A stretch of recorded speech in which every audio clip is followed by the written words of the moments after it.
លើចុះនៅឡានខែចឹងនៅផ្លូវឡើងហ្នឹងហើយជើងទៅដកសាសិនបាក់ក្រុមទី1ក្រុមទី1បាក់អីចា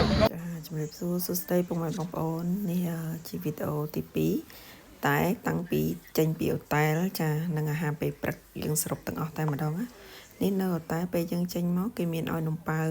មកបន្ទប់2ហើយនឹងយើងអាចទៅចុងកាហ្វេអីញ៉ាំខ្លួនឯងបន្ទាប់មកយើងទៅញ៉ាំអាហារពេលព្រឹកចាដោយសារតែព្រឹកពេកម៉ោង6 7ញ៉ាំអត់ទលាប់ហូបអញ្ចឹងហើយគឺពីអ្នកប្អូនស្រីគឺបាយទៅលើម៉ែហើយនឹងឪទាំងអស់ដោយសារពីអ្នកបងប្អូនសូម្បីតែមួយចាន2នាក់ក៏ហូបមិនអស់ដែរចាអានថតឃើញរូបស្អាតទេតែបាយហូបអត់ចូលទេចេះតែពលឡានទាំងព្រឹកពុកម៉ែបងប្អូនអញ្ចឹងមុននឹងឡើងភ្នំយើងត្រូវហូបបាយហូបអីឆ្អែតឲ្យមានកម្លាំងឡើងឃើញថារូបភាពនេះស្រួលណាស់ពុកម៉ែបងប្អូនតែយើងឡើងទៅ2ម៉ោងទៅ3ម៉ោងមុំតែដល់តម្រាំទៅដល់ទេសភាពស្អាតនេះគឺចំណាយពេលជិត2ម៉ោងពុកម៉ែបងប្អូនណាអញ្ចឹងបន្ទាប់ពីយើងដុតធូបនៅនឹងថ្មដុំថ្មស័ក្តិសិទ្ធិកន្លែងលំបបាទហើយគឺយើងឡើងមកខាងលើនេះថតរូបទេសភាពដែលស្អាតហើយនឹងខ្ពស់ជាងគេតែអត់បានថតច្រើនទេពុកម៉ែបងប្អូនអាចមើលទេសភាពខាងលើនេះបានបន្ទាប់ពីយើងថតរូបស្អាតហើយយើងចាប់ផ្ដើមបន្តដំណើរទៅដល់ខាងលើចាកម្មាក្រហមដើម្បីទៅសេសេចក្តីបំណងបងប្រាថ្នាយើងបន្ទាប់ពីថតរូបហើយយើងមកដល់នេះគឺយើងអាចជាវចាជាស្លឹកមាសនេះចា20 បាតម្នាក់អញ្ចឹងពុកម៉ែបងប្អូនអាចទៅសេឈ្មោះថ្ងៃខែឆ្នាំនៅទីនេះហើយយើងផ្សងបានអញ្ចឹងណាដោយសារយើងមិនសូវជាដឹងដែរពុកម៉ែបងប្អូនអញ្ចឹងហើយកាត់ទេសម្រាប់អ្នកដែលទៅធ្លាប់ទៅឬក៏មិនធ្លាប់ទៅអីទៅដល់ព្យាយាមរកព័ត៌មានច្រើនផ្លូវទៅចងកន្អត់សូវដឹងទេណាសរសេរក្តីបំណងកសែងក្រហមនៅផ្លូវអញ្ចឹងណានេះផ្លូវមកមនុស្សមកច្រើនណា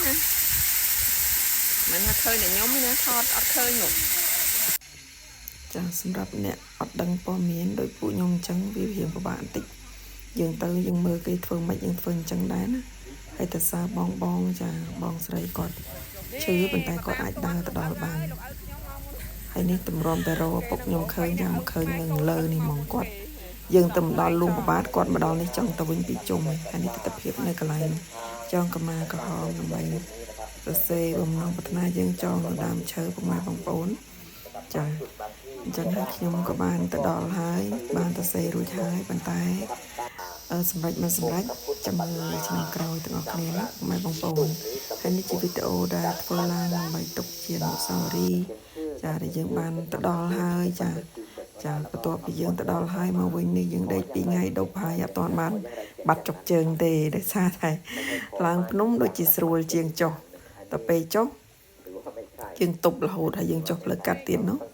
អញ្ចឹងហើយវាមានអារម្មណ៍ថាចុកជើងខ្លាំងអញ្ចឹងណាតែមិនអីទេគិតថាទៅមិនដល់ផងតែខ្លួនឯងឡើងទៅដល់សម្រាប់ពុកម្ដាយខ្ញុំវិញម៉ែខ្ញុំសិតតែចង់រកគេសែងតាំងពីជើងភ្នំចាតាំងពីនៅអតែលយប់មុនឡើងភ្នំគាត់ថាគាត់ទៅមិនដល់ទេគាត់ដើរមិនរួចទេតែជាក់ស្ដែងពុកម៉ែបងប្អូនហើយមិនដឹងថាគាត់គិតអីគាត់ប៉ងអីទេគាត់រត់លឿនជាងខ្ញុំទៀតចាឃើញតែអញ្ចឹងមិនតែខ្ញុំនេះដើរមិនចង់តន់គាត់ដើរជពុកជើងដួល2ដងហើយម៉ែខ្ញុំទៅបានសម្រេចមកដល់បានសម្រេចហើយតែបំណងប្រាថ្នាអត់តាំងទេណាបំណងប្រាថ្នាចាំមកឆ្នាំក្រោយដល់គ្នាហើយឥឡូវនេះចាបន្ទាប់ពីដើរហត់ហើយមកវិញនេះមុននឹងចុះផ្លូវកាត់បងមីឆុងអីចឹងណាពងមាន់អីចឹងទៅឃើញថាដូចជាឆ្ងាញ់ណាម្នាក់នៅលើភ្នំចាមានបងគាត់ទិញបាយសាច់ជ្រូកទៅពីក្រោមចឹងគាត់អាចហូបបានអញ្ចឹងបន្ទាប់ពីហូបហើយគ្រូសាខ្ញុំចុះទៅផ្លូវកាត់មុនចុះផ្លូវកាត់ឃើញមែនតែយើងពុកម៉ែបងប្អូនអ្នកដែលគេធ្លាប់ទៅគេស្គាល់អញ្ចឹងគេចុះផ្លូវកាត់ច្រើនហើយបើពុកម្ដាយខ្ញុំវិញ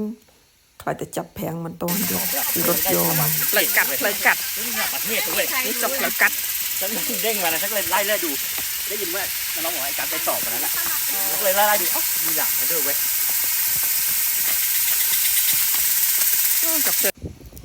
ចាសម្រាប់អ្នកដែលគាត់ធ្លាប់ទៅគាត់ដឹងថាកន្លែងហ្នឹងមានអីខ្លះចាំជួយប្រាប់ផងហើយនេះយើងចុះមកវិញមកជួបនៅខាងពាក់កណ្ដាលភ្នំវិញហើយយើងមកចាំឡានដើម្បីចុះទៅចាឃើញថាច្រើនមែនតើឈរតម្រង់ជួរតកតុយហើយអ្នកឡើងក៏ឡើងអ្នកចុះក៏ចុះច្រើនមែនតើ ឃើញថាតែមនុស្សទៅច្រើនមែនតើទាំងជនជាតិគេខ្មែរភូមាអញ្ចឹងថៃចា